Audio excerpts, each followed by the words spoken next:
IPL பார்க்க 1000 காரணம் இருக்கலாம். ஆனால் ஆர்சிபிக்கு சப்போர்ட் பண்ணுறதுக்கு மெயின் காரணம் வந்துட்டு எனக்கு இருந்தது வந்துட்டு அண்ணன் பெஞ்சமின் டிவிலியர்ஸ் மட்டும்தான்.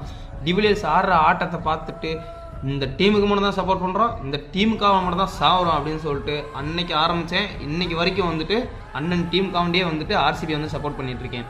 அண்ணனுக்கு வந்துட்டு இன்றைக்கி பிறந்தநாள்.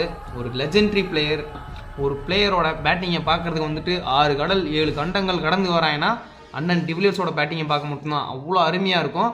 பரதநாட்டியம் தோற்று போகும். அந்த அளவுக்கு வந்துட்டு அண்ணன் உள்ள கிரவுண்டில் வந்து ஸ்டெப்ஸை போட்டு நொறுக்கிட்டு இருப்பாப்ல, அந்த மாதிரி ஒரு பேட்டிங் இருக்கும்.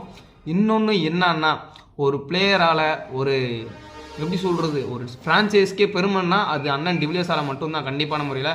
இப்போ இருக்கிறவன் வந்துட்டு ஃபாஸ்டஸ்ட் 50 100 அடிக்கணுன்றாங்க, அதே மாதிரி வந்துட்டு 200 அடிக்கிறதா ஒரு மேட்ருன்றாங்க. எங்கள் அண்ணன் ஒரு காலத்தில் வந்துட்டு ஆர்சிபியில் ஆட மோச நாங்கள் அடிக்காத 200 அடி நீங்களாம் பார்க்க போகிறீங்க அப்படின்ற மணிக்கு இருக்கும். எல்லாருக்கும் பிளான் ஏ பிளான் பி அப்படின்னு சொல்லிட்டு இருக்கோம். ஆனால் அண்ணன் ஆபிரகாம் பெஞ்சமின் டிவிலியர்ஸ்க்கு மட்டும் பிளான் இசட் வரைக்கும் இருக்கும்.